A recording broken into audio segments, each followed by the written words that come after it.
عش ما شئت فإنك ميت جبريل باوي من النبي عليه الصلاة والسلام وكيري انت دون تبنولو كيد انت وماتي قرشا كدرس واعمل ما شئت فإنك مجزي به عمل كاد دون تنك لا يمو ولا قابل مريد دون قيامه سوقو واحبب ما شئت فإنك مفارقه عدة دون تنجعلو هذيك عدة الجعاشة هنا موت كأنك لقين دوني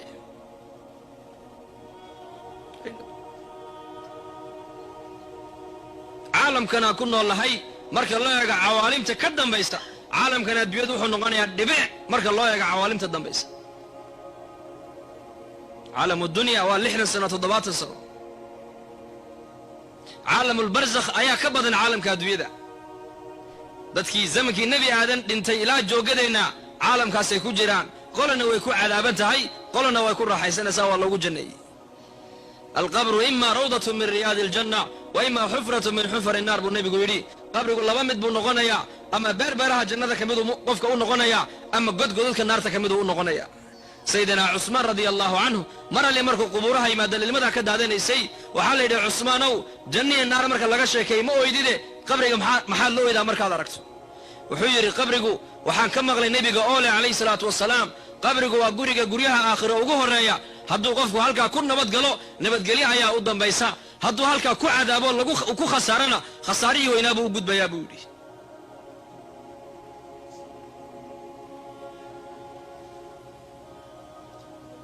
زرارة ابن أبي أوفى مساجد بوكاها إمام تابع بوها صلاة الصباح وجمعي تجيي ركعات دي ورمرقو سورة فاتحة ودميي سورة المدثر بوكو حجسيي مركو مريو فإذا نقر في الناقور فذلك يومئذ يوم عسير على الكافرين غير يسير مال انت صورة عن كل فنبا إلى هيد ومال علس ويان مال انت عددك قال دانا كما ومفضض با إلى هيد آية دا مركو مريو ننكا إمامك تابعي جليلك ودعايو نفتي بك بحدي سيدنا عمر مساجد النبي يقول صوق الهبان إن يرو شاب واركي أو صلاة الليل تكنايا أو صوتك كرو قادايا مركز عمر استاقو دقيستي يركيرا مركو فاتحة دميي وعقوع جسية والطور وكتاب مسطور في رق منشور دقيستي عمر مركو مري يركيرا إن عذاب ربك لواقع ما له من دافع هل كان مركو مري عمر أوصوح أودعي قرقي سيبا لقيي صدا مع الموت بو حنون صنع حنون قيسانو حكويم دل موقين سيدنا عبد الرحمن بن عوف أي الله كان عنتي السوق الصومن مركز قرآن كيبو كالفري وقبل الفطور ويام قرآن كيبو كالفري مركز أخري إن لدينا أنكالا وجحيما وطعاما ذا غصة وعذابا أليما طعام كأهل النار كأهد كور رميسا آيات أمركو تابتي سيدنا عبد الرحمن أوي إلا ما لنت وافرك رواي سيدي بقص عذابين كي قاجو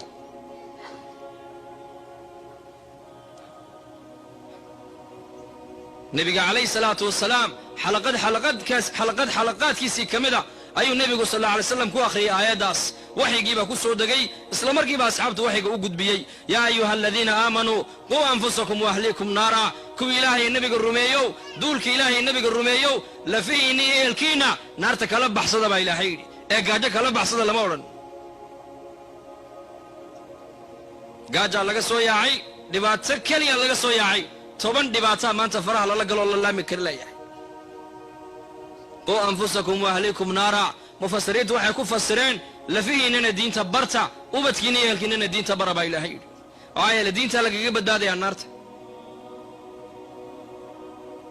aayada markay soo degtay waquduha an-nas wal hijara markuu nabigu aayada ku akhriyay in xabashiga nabiga hor fadhiyay majliskiisa lilma ayuu sii daadiyay uu ooyay oo intiisiibu saysan kari waayay ilaa jibriil ka soo degay calayhi salaam يا محمد كان هو صادق هو يوايو مركاسول يا جبريل وأدون ريح بشاء وأهل الخير ومؤمنة آيات داسان كو أخريو وأتكسن كري ويبوري مركاسول يا جبريل يا محمد إلهي وحيري وعزتي وجلالي وارتفاعي فوق عرشي لا تبكي عين عبد في الدنيا من مخافتي إلا أكثرت ضحكها في الجنة إلهي بالع شرفت إذا وين إذا عرشك يقصر أيا كدارتي أدومها يقا كمدا الدويدة دوشي إذا مويو عبصديد لما هويو هدي اللي هلسه مالك اللقطيه اللي قويه قيامها ايان قصل كسبد يا بايلا هيدي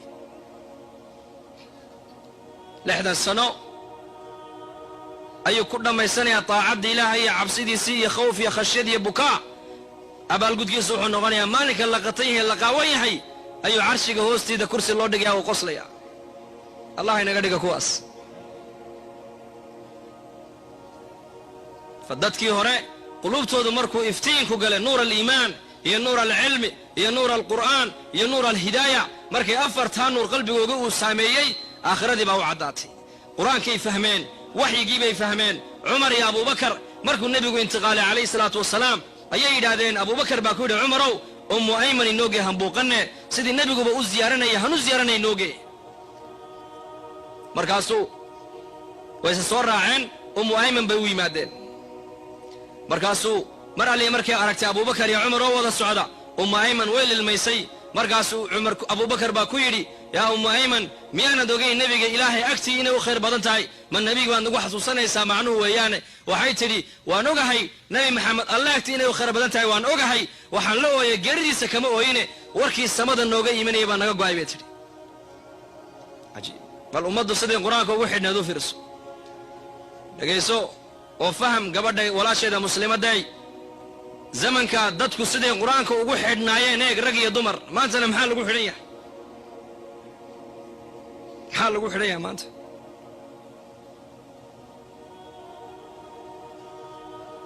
iimaanku waa maxay? takdiibun binnadar wa tasdiiqun bilkhabar.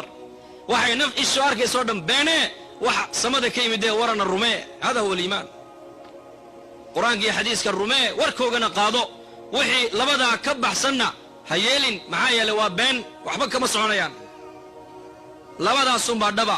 labadaa warkooga inaad qaadatana farad bay kugu tahay. dadkii markay warkaa qaateen, adduunkan iyo aakhiro way ku liibaaneen.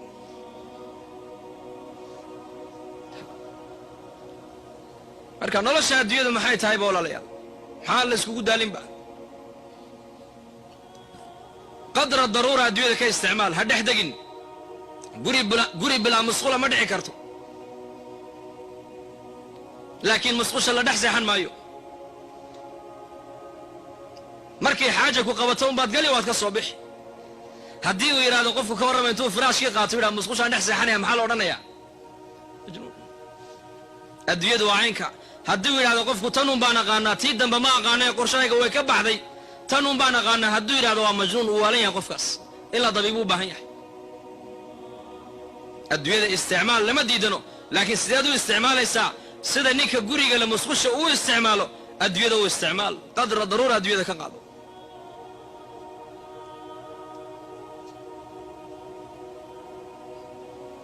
qadra daruura.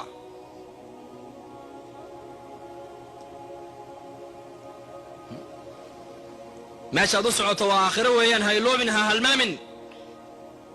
arsaaqadda kasbiguna inuu ku dhaafin taacadda ilaahay, arsaaqaddii kasbigaagu inuu ku seejin. alrisqu biqadri almuqadar baa la yidhi. arsaaqaddu waa inta ilaahay kuu qadaray weeyaan, wax ziyaadaa ma helaysid. arsaaqaddu waa inta ilaahay kuu qadaray.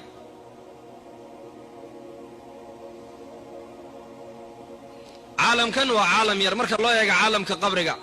caalamka qabriguna marka loo eega caalamka qiyaamaha uu yaraanayaa. caalamka qiyaamaha marka loo eega caalamuljanna wanaarna, caalamkaasna uu yaraanaya isna. laakiin maxaa lagu badbaadayaa? waxaa lagu badbaadaya halkana laga qaadanayaa, halkana laga qaadanayaa. waladadka ummuka ya bna aadama baakiyan wannaasu xawlaka yadxakuuna suruura faxfad linafsika an takuuna idaa bakaw fii yowmi mawtika daaxikan masruura. ilaahay nin shaacira wuxuu yidhi, ina aadanow maalintii adduunyada aad imanaysay waxay hooyadaa ku dhashay adoo ooyaya, dadkuna agtaada ay faraxsan yihiin. cunuga markuu dhalanayo baqaaq uu qaylayaa isagu, laakiin dadku way faraxsan yihiin. faxfad linafsika, naftaada intaad nooshahay ilaaliyo, amarka ilaahay ku ilaaliyo, diinta ilaahay ilaalso oo, iimaanka ilaalso oo, islaamnimada ilaalso oo, amarka ilaahay ha sii dayn, si maalintaad dhimanayso aad adduunyada uga tagtaa adigoo faraxsan, dadkuna agtaada ay ku ooyaan. dadku waa labada. nina adduunyada wuxuu ka tagaa isagoo faraxsan, ninna waa mustareex, ninna waa mustaraax. nin waa nin adduunyadii looga raaxeeyey oo daartii aakhirada raaxadii baa loo qaaday, ninna dhimashadiisa markuu dhinto dadkii baa ka raaxaysanaya. hebel ma dhintay? haa. qaar baa odhanaya baguu dhintay, kaasi fitnaawi buu ahaye, baguu dhintay. ninna waa nin mustaraaxa, adduunyadii baa looga raaxeeyo, caalamu tacab baa laga qaaday, caalamu raaxa ayaa la geeyey, caalamkii wixii bini aadamku u baahnaa lagu dhammaystiray baa loo qaaday maxaa yeelay adduunyada nolosheedu ma dhammaystirno haddaad shabaab tahay berri waad gaboobi haddaad maanta caafimaad qabto berri waad bukooni haddaad maanta qani tahay berri waad faqiiroobi haddaad maanta murugsan tahay berri waad haddaad maanta faraxsan tahay berri waad murugooni haddaad maanta shabaab tahayna berri waad gaboobi haddaad maanta nooshahayna berri waad dhiman adduunyadu ma dhammaystirmayso